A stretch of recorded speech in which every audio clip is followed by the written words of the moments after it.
సోదరులకి good news. ఎట్టకేలకు జూరాల ప్రాజెక్టుకి పెద్ద ఎత్తున వరద వచ్చి చేరుతా ఉంది. దాదాపుగా వర్షాకాలం మొదలై 2 నెలలు పూర్తిగా వస్తున్నా కూడా ఇంతవరకు శ్రీశైలం ప్రాజెక్టుకి వరద వచ్చిన దాఖలాలే లేవు. మొత్తం మీద 55 రోజుల్లో ఒక 2 టీఎంసీల ఫ్లడ్ మాత్రమే వచ్చింది. గత ఏడాది ఇదే సమయానికి శ్రీశైలం ప్రాజెక్టుకి 98 టీఎంసీల వరద వచ్చి చేరింది. ప్రస్తుతం అలాంటి పరిస్థితులు లేవు. అయితే రాబోయే 24 అవర్స్లో జూరాల నుంచి శ్రీశైలం ప్రాజెక్టుకి ఫ్లడ్ రిలీజ్ అయ్యే అవకాశం ఉంది. కృష్ణానది మీద ఎగువ ప్రాంతాల్లో ఆల్మట్టి, నారాయణపూర్ పూర్తిగా నిండి జూరాలకి ఇప్పటికే నీటిని రిలీజ్ చేశారు. జూరాల్లో విద్యుత్ ఉత్పత్తి చేసి శ్రీశైలం ప్రాజెక్టుకి నీటిని విడుదల చేయబోతా ఉన్నారు.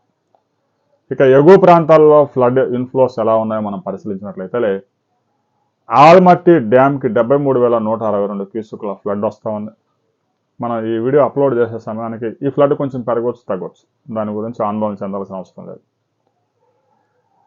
3 days బ్యాకే కర్ణాటక మంత్రి రామలింగారెడ్డి ఒక గేట్ ఎత్తి ఆల్మట్టి డ్యామ్ నుంచి నీటి విడుదల చేశారు. తాజాగా 14 గేట్లు ఎత్తి 75,000 క్యూసెక్ల ఫ్లడ్ వచ్చిన వరద వచ్చినట్లుగా నారాయణపూర్కి రిలీజ్ చేస్తూ ఉన్నారు.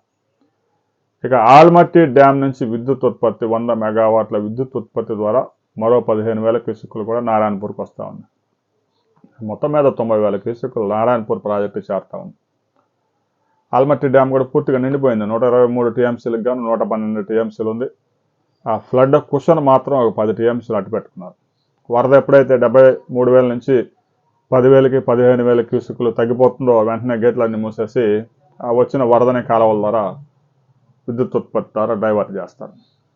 ఇక నారాయణపూర్ 37 టీఎంసీల కెపాసిటీ అయితే 34 టీఎంసీల ఫ్లడ్ చేరింది.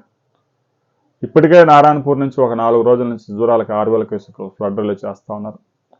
ఈరోజు దాదాపుగా 70,000-80,000 క్యూసెక్ల ఫ్లడ్ నారాయణపూర్ నుంచి రిలీజ్ చేసే అవకాశం ఉంది. జూరాల ప్రాజెక్టుకు చేరడానికి మరో 12 అవర్స్ సమయం పట్టే అవకాశం ఉంది.